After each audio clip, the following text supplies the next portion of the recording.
நம்முடைய கர்த்தராகிய இயேசு கிறிஸ்து ஒரு மனதுருக்கமுள்ள ஒரு தேவன்.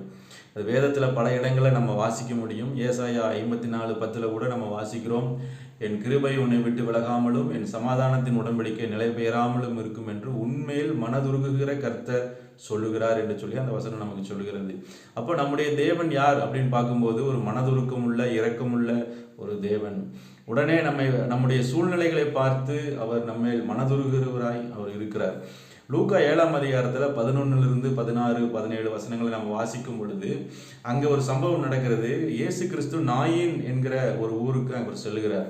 அந்த ஊருக்குள்ள அவர் என்ட்ராகும் போதே அங்கே ஒரு பிரேதத்தை எடுத்துக்கொண்டு வருகிறார்கள் அடக்கம் பண்ணுவதற்கு. அது யார் அப்படின்னு பார்க்கும்போது ஒரு வாலிபன். அந்த வாலிபன் அவளுடைய தாய்க்கு ஒரே மகன், அவள் ஒரு விதவையாகவும் இருக்கிறாள். இப்போ பாருங்க, ஒரு பெரிய இழப்பு அவளுடைய வாழ்க்கையில. ஒரு ஊன்றுகோலாக இருந்த ஒரே ஒரு பிள்ளை அவன் மரித்து போனான். இப்போ அவள் பெரிய இழப்பை சந்தித்து அவள் வந்து கொண்டிருக்கா. ஊர் ஜனங்களே அவங்களோடு கூட வர்றாங்க.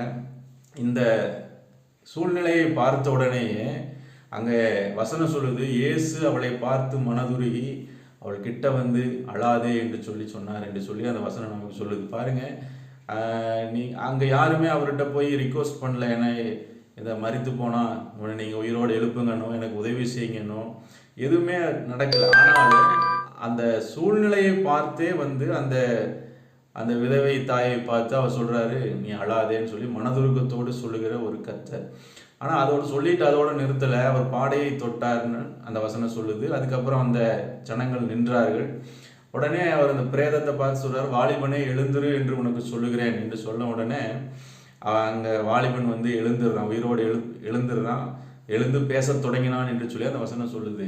அப்போ பாருங்க, நிச்சயமாகவே ஒரு மனதுருக்கமுள்ள ஒரு தேவன் நம்முடைய வாழ்க்கையில அற்புதங்களையும் செய்கிறவராய் இருக்கிறார்.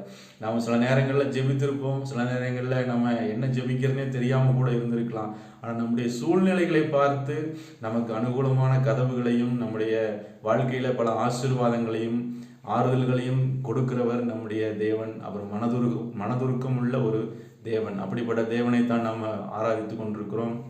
அதனால சூழ்நிலை ஒரு வேளை வித்தியாசமாக இருந்தாலும், சில நேரங்களில் நெகட்டிவாக நமக்கு சாதகம் இல்லாத சூழ்நிலைகள் இருந்தாலும் நம்முடைய சூழ்நிலைகளை கர்த்தர் அறிந்திருக்கிறார், அதை பார்த்து கொண்டிருக்கிறார். நிச்சயமாகவே ஒரு மனதுருக்கமுள்ள ஒரு தேவன் நம்முடைய சூழ்நிலையில் நம்மளுடைய எல்லா காரியங்களையும் உங்களுக்கு சாதகமாக அவர் மாற்றுவார். கர்த்தர் நல்லவர். God bless you. மீண்டும் நாளைக்கு சந்திப்போம்.